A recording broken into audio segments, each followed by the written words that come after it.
కోప్పడితే పాపం ఇంట్లో భార్యతో చివాట్లు తిని వచ్చాడేమో అని అర్థం చేసుకో అని చెప్తున్నాడు. అవునా కదా? ఇంత లౌకికంగా భూలోకానికి సంబంధించినటువంటి వ్యవహారంలోనే ఇతరులను అర్థం చేసుకుంటూ ఇతరులు చేసినటువంటి తప్పు పనులలో వెనకాల ఉన్నటువంటి మహదర్థాన్ని మనం తెలుసుకునే ప్రయత్నం చేయాలని చెప్తుంటే భగవతత్వాన్ని దర్శించినటువంటి వాడికి ఇంకా లోకంలో పాపము, చెడు, కోపము, తాపము కనపడుతున్నాయంటే నేను చూడను అని ఇలా చేతులు అడ్డం పెట్టుకున్నట్టేనా కాదా? వీడి స్వభావం అది. ఎదుటివాడు తప్పు చేస్తే ఎందుకు చేశాడో అర్థం చేసుకోమని ఒక ఉద్యోగంలో నా పై అధికారి నన్ను తిడితోనే నేను అర్థం చేసుకోవాలి అని చెప్తున్నారే, అటువంటిది ఇతరులు తప్పు చేస్తే దాని వెనకాల ఉండేటటువంటి కారణం ఏమిటి? భార్య తిట్టిందో, తండ్రి కేకలేశాడో, కొడుకు మాట వినలేదో, కూతురి పుస్తకంలో లవ్ లెటర్ కనపడిందో అని అర్థం చేసుకోవాలని చెప్తున్నాం. మనం ఒక మెట్టు ఎదిగితే ఏం అర్థం చేసుకోవాలి? పాపం వీడి సంస్కారం ఇంతే కదా, ఇలా ప్రవర్తించినందువల్ల వీడే నరకానికి పోతాడు కదా, నాకేమిటి సంబంధం అని కొంచెం ఉదారంగా అర్థం చేసుకోవాలి. అలాంటిది లేకుండా ఏమంటున్నాడు? ఈ పాపిష్టి లోకాన్ని నేను చూడను నిన్ను చూసిన కళ్ళల్లో అన్నాడు. అంటే తనకి లోకానికి ఇంత తేడా చూపించాడు. అటువంటి ధృతరాష్ట్రుడికి ఇటువంటి ప్రశ్నలు తప్పేమొస్తాయి? ఉద్దేశం మంచిదే, అందువల్ల విశ్వరూపాన్ని చూపించాడు. అంత ఉద్దేశం మంచిదని ఆచరణలో తేడా ఉంది కనుకే ఇటువంటి ప్రశ్నలు. ఇంత కష్టపడ్డాడు. తాను బతికుండగా 100 మంది కొడుకులుండి కూడా తాను ఎవరిని బాధ పెట్టాడో వాళ్ళ పంచన పడి ఉండాల్సినటువంటి పరిస్థితి వచ్చింది. ఉన్న ఒక్క కుమార్తె వైధవ్యంతో బాధపడే పరిస్థితి వచ్చింది. ఇంతకన్నా దారుణమైనటువంటి పరిస్థితి ఎవరికైనా ఉంటుందా అండి? ధృతరాష్ట్రుడు అనుభవించిన కష్టం కన్నా. అయ్యుండి కూడా భీముణ్ణి చంపాలని ప్రయత్నం చేసినటువంటి నికృష్టుడు, ఇంతకన్నా ఇంకో పదం వాడడానికి లేదు. యుద్ధం అంతా అయ్యాక కదా భీముణ్ణి చంపడానికి ప్రయత్నం చేశాడు ఇనప కౌగిలిలో పట్టుకుని.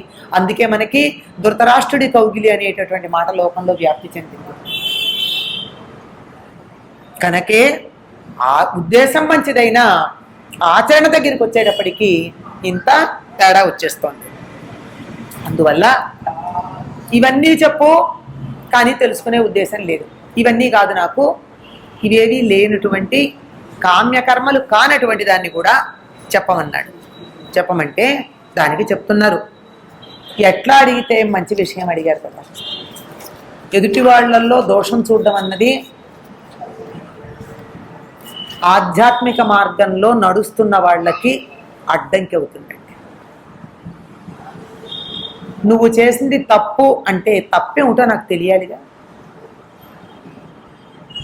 ఇది చేదుగా ఉంది అంటే చేదుని ఎప్పుడో నేను రుచి చూస్తే ఈ రుచిని చేదంటామని తెలుసు. లేకపోతే ఇది కారమో వగరో ఉప్పో నాకు ఎట్టా తెలుస్తుంది చేదని? తెలియాలి. దీన్ని అధిగమించినటువంటి వాడికి ఏది ఉండదు. ఎట్లా అవకాశం ఉందా అంటే మనకి ఎప్పుడో ఒక ఉదాహరణ చెప్తాను. క్రికెట్ చూస్తున్న కుర్రాడు, ఇవాళ రాత్రికైనా మొదలు మళ్ళీ కావాలంటే వీళ్ళు ఎక్స్పెరిమెంట్ చేసుకోండి. తన్మయమైపోయి క్రికెట్ చూస్తున్న కుర్రాడికి ఉప్పు తక్కువైనటువంటి అన్నం తీసుకెళ్ళి పెట్టండి, ఇంకో రోజునైతే గిరాట్ కొడతాడు, క్రికెట్ చూస్తూ మాట్లాడుకుంటా తింటాడు. వాడికి రుచి తెలియదు కదా. యోగికి వీడి క్రికెట్ ఇష్టం గనక బాహ్యం తెలియదు, ఒక యోగికి భగవంతుడు ఇష్టం గనక బాహ్యం తెలియదు. ఈ బాహ్యం తెలియడం రుచి గురించి నేను చెప్తున్నా. ఈ రుచి అన్నది పనికిరాంది అని ఎప్పుడు అర్థమైంది? అది తెలిసాక. తెలియకుండా ఉన్నప్పుడు అవతలవాడు చేసిన తప్పని కూడా తెలియదు. అటువంటి స్థితిలో ఉన్నవాడు పరిపూర్ణమైనటువంటి యోగ స్థితిలో ఉన్నవాడు. కనుక సనత్సుజాతుల వారికి తప్పొప్పుల ప్రసక్తి లేదు. శుద్ధ సత్వ స్వరూపులు. వారి శరీరాన్ని పారదర్శకంగా మాత్రమే చిత్రీకరించాల్సి ఉంటుంది. మనలాగా ఇలా చూస్తే ఈ చెయ్యి పెడితే అడ్డం కాదు, ఈ చేతిలోంచి ఆయన చెయ్యి ఇలా పెడితే ఈ చేతిలోంచి వెలికి వెళ్ళిపోతుంది అంతే, లోపలే ఉండదు. అంతటి వెలుగు ముద్దలు. అందుకని ఈ కల్మషాలు అవి వాళ్ళకేమీ అంటవు. దుర్బుద్ధితో ప్రశ్న వేసినా వారు పట్టించుకునేటటువంటి స్థితిలో ఉండరు. సమాధానం సవ్యంగానే చెప్తారు. ఏషాం వ్రతేధ విస్పర్ధా బలే బలవతామివ తే బ్రాహ్మణా ఇత ప్రేచ్ఛ బ్రహ్మలోక ప్రకాశకా. ఏషాం ధర్మేణ చ విస్పర్ధ తేషాం తజ్ఞాన సాధనం తే బ్రాహ్మణా ఇతో ముక్త స్వర్గం యాంతి త్రివిష్టకం. ఇవి 2 శ్లోకాలు. ఏం చెప్తున్నారంటే ఆయన, ఎవరికైనా సరేనండి కించిత్తు రజోగుణం ఉంటే, సత్వగుణంలో కూడా కొన్ని సందర్భాల్లో అహంకారం ఉంటుందండి. అన్ని అహంకారాల్లోకి భయంకరమైంది సాత్విక అహంకారం అంటారు. ఏమిటి సాత్విక అహంకారం? నేను యోగ సాధన చేస్తున్నాను, నాకు కోపం లేదు, నేను పూజ ఎక్కువ చేస్తాను అంటే ఏమిటి అర్థం? మీ అందరికన్నా నేను ఎక్కువ అని చెప్పడమేనా? నా గురువే గొప్ప, ఎప్పటికన్నా ప్రపంచంలో ఉన్నటువంటి అన్ని సిద్ధాంతాల వారు నేను వెళ్ళిన మార్గంలోనే వెళ్ళాలి. నేను ఈ మధ్య 2-3 గురువుల యొక్క శిష్యుల్ని గురించి విన్నాను. మాట నాకు అనుకూలమైన మార్గం ఇది, నా జీవ లక్షణానికి ఇది సరిపోయింది, నాకేదో సరిపోయింది, మా గురువును అనుసరించాను, ఆయన కాళ్ళు పట్టుకున్నాను, నన్ను ఉద్ధరిస్తారు. మిగిలిన గురువులు మీకు నచ్చచ్చు, ఆ మార్గం మీది, మీ మార్గం మీది, నా మార్గం నాది అన్నది సత్వగుణం. ఆహా నా గురువు, మీ అందరూ ఎప్పటికన్నా గురువుల దగ్గర నా గురువు దగ్గరికే రావాలి. చాలా ప్రముఖమైనటువంటి ప్రసిద్ధమైనటువంటి సాక్షాత్ భగవత్ స్వరూపులుగా మనం భావించుకునేటటువంటి వారి యొక్క మార్గాన్ని అనుసరిస్తున్న శిష్యులు చెప్పిన మాట అండి, నాకు దుఃఖం వచ్చింది.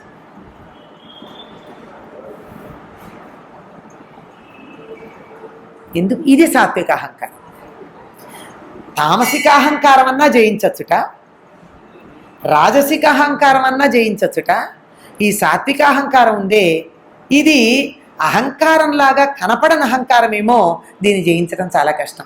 మృత్యువుని జయించడం ఎంత కష్టమో దీన్ని జయించడం అంత కష్టం. మృత్యువుని జయించడం ఎందుకు కష్టం? మనం ఎప్పుడు వెనక్కి పెడుతూ ఉందాం, లేకపోతే అది మర్చిపోతాం. అసలు ప్రధానం అక్కడ కదా మొదలైంది. మృత్యువుని జయించడం ఎందుకు కష్టం? కంటికి కనపడదుగా. ఎక్కడ ఉంటుంది? నా నాలుక మీదే ఉంటుందిగా, నా గుండెల్లో ఉండి నా నాలుక ద్వారా బయటపడుతూ ఉంటుందిగా. అంచేత దాన్ని వెతుక్కోవడం, యుద్ధం చేయడం చాలా కష్టం. మృత్యువుని జయించడం ఎంత కష్టమో వెనకది మళ్ళీ రిఫర్ చేసుకుంటూ ఉండాలి మనం, మర్చిపోకుండా.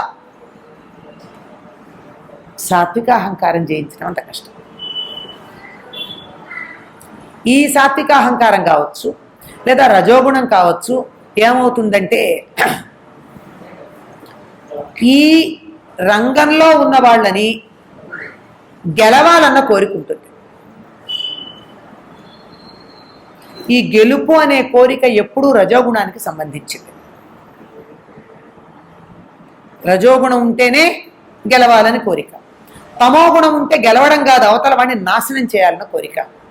సత్వగుణం గెలవాలన్న కోరిక ఉండదు, నా దారిని నేను ఎడుతున్నానంతే. ఈ రజోగుణం ఉండడం వల్ల ఏం జరుగుతుందంటే, బలం ఉన్నవాడు ఇతరుల కన్నా నే బలవంతుణ్ణి అని చెప్పుకోవడానికి ప్రయత్నం చేస్తాడు అని ఇందులో ఈయన మనకు ఒక ఉదాహరణ చెప్పాడు. స్పర్ధ, పోటీ ఉంటుంది. అలాగే యోగులకి తమ వ్రతం పట్ల విశేషమైన స్పర్ధ ఉంటుంది. ఆ స్పర్ధ కారణంగా అటువంటి ద్విజాతులు అంటే అటువంటి బ్రాహ్మణులు ఈ శరీరాన్ని వదిలి బ్రహ్మలోకానికి వెళ్తారు. ఇది బలం విషయంలో ఉంటే పర్వాలేదు, కానీ బలం విషయంలో ఉంటే ఇబ్బంది, కానీ ధర్మాచరణ విషయంలో ఉండాలి.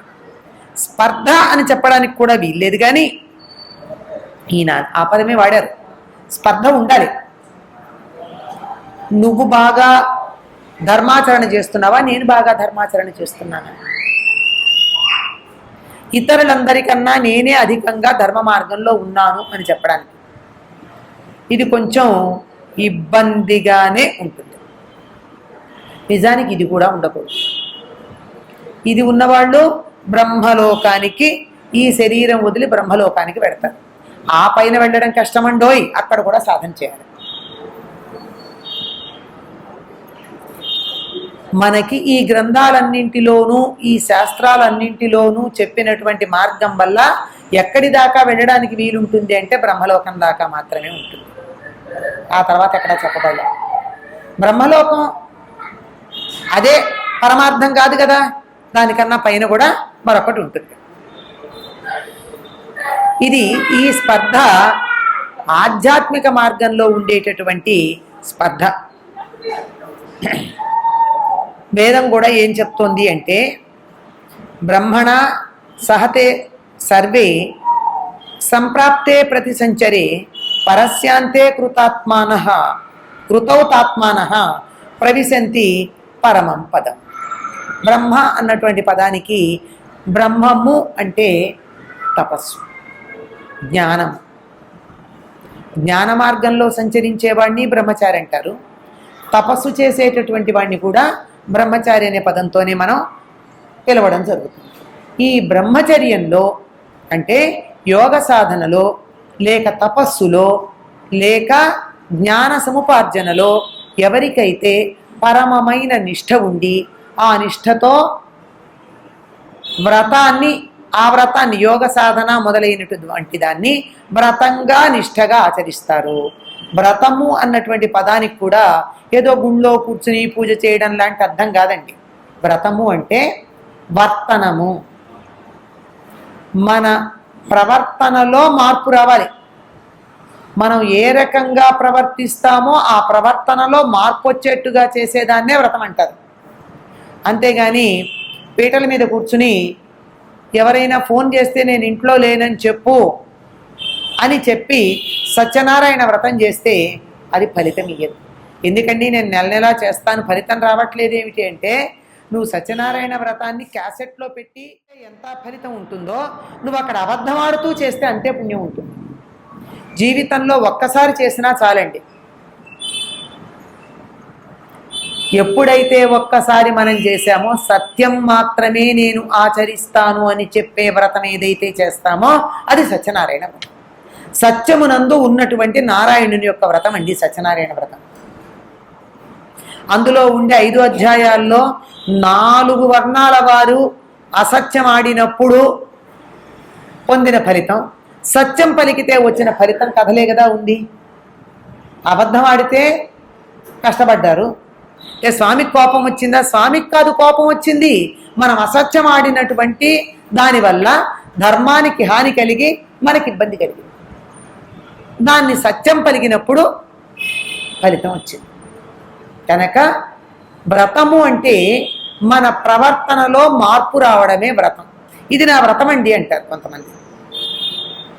అపరిగ్రహం నా వ్రతం అంటే ఎవరి దగ్గర ఏమీ పుచ్చుకోను, ఇంకో ఇంట్లో భోజనం చేయని ఇది నా వ్రతం, రోజు ఒకసారే భోజనం చేస్తాను ఇది నా వ్రతం, ఏదో ఫలానా పదార్థం తినను ఇది నా వ్రతం, ఏదో ప్రతి నెల ఒకసారి సత్యనారాయణ వ్రతం చేస్తాను ఇది నా వ్రతం. వ్రతము అంటే ప్రవర్తనలో భాగమైంది వ్రతం అండి, లేకపోతే అది వ్రతం కాదు. ఈ వ్రతాలన్నీ కూడా మన ప్రవర్తనలో భాగమైపోయి మన మనస్సుని బాగు చేసి చిత్తశుద్ధి కలిగించడానికి వచ్చినవే కానీ వ్రతాలు ఒకసారి చేసి అర్థం తెలియకుండా వదిలేసేవి కాదు. ఒకవేళ మనకు అది అర్థం కాదేమో అని ప్రతి వ్రతానికి కథ తెలుగులో చెప్తారు. ఈ మార్పు మీరు తెచ్చుకోండి అని చెప్పడం. ఈ వ్రతాచరణం చేయడం వల్ల ఏం జరుగుతోంది? వ్రతాచరణం అనేటటువంటిది ఒక నిష్ఠగా చేయడం వల్ల, గట్టి పట్టుదలతో చేయడం వల్ల, అంటే నేను ఈ యోగాన్ని ప్రతిరోజు చేస్తా. ఎంతమందిని ఏదైనా ప్రతిరోజు చేస్తామంటే ఒక కాఫీ తాగడం తప్ప. అది అలవాటు ఉంటే పొద్దున్నే 5ంటికో 7ంటికో 9ంటికో ఒక్కొక్కళ్ళకు ఒక్కొక్కటి కదా పొద్దున. ఎప్పుడు లేస్తే అప్పుడు వెంటనే కాఫీ తాగాలండి, లేకపోతే నేను ఉండలేను. ఇది మాత్రం చాలా నిష్ఠగా చాలామంది కుటుంబాల్లో పాటించేది. ఇప్పుడు కుర్రవాళ్ళు నెక్స్ట్ జనరేషన్ వాళ్ళు కాఫీ టీల విషయంలో ఇంత పట్టుదలగా లేరులేండి మన పూర్వులే. ఎందుకంటే వాళ్ళు ఏది చేసినా అంత వ్రతంగా చేశారు కనుక. కాఫీ ఒకటి మిగిలినవన్నీ పోయింది. ఏదైనా సరే అంత నియమంగా చేయడం అనేది తప్పనిసరిగా చేయడం అన్నది వ్రతం. అంత వ్రతంగా చేసేటటువంటిది ఏదైనా ఉన్నట్టయితే యోగ సాధన అంత నిష్టగా చేసినటువంటి వాడు, పట్టుదలగా చేసినటువంటి వారు, ఎన్ని అడ్డంకులు వచ్చినా చేస్తానన్నటువంటి వాళ్ళు, ఇది కూడా రజోగుణమే, బ్రహ్మలోకానికి వెడతారు.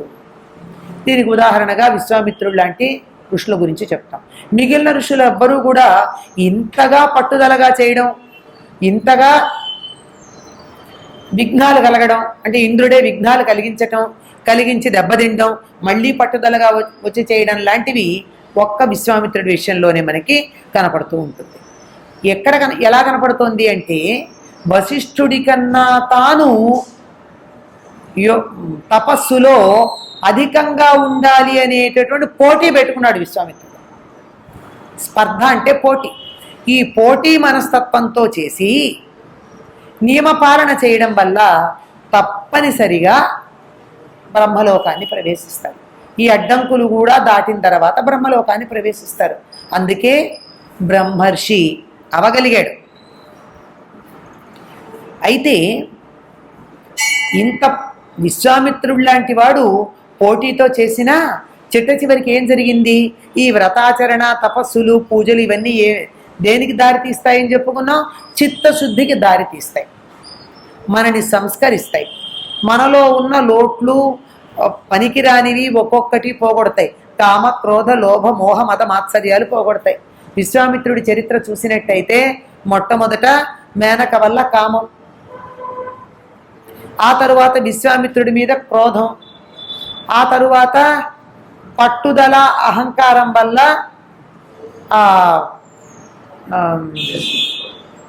ఈయన ఎవరండి ఈయన, అయ్యో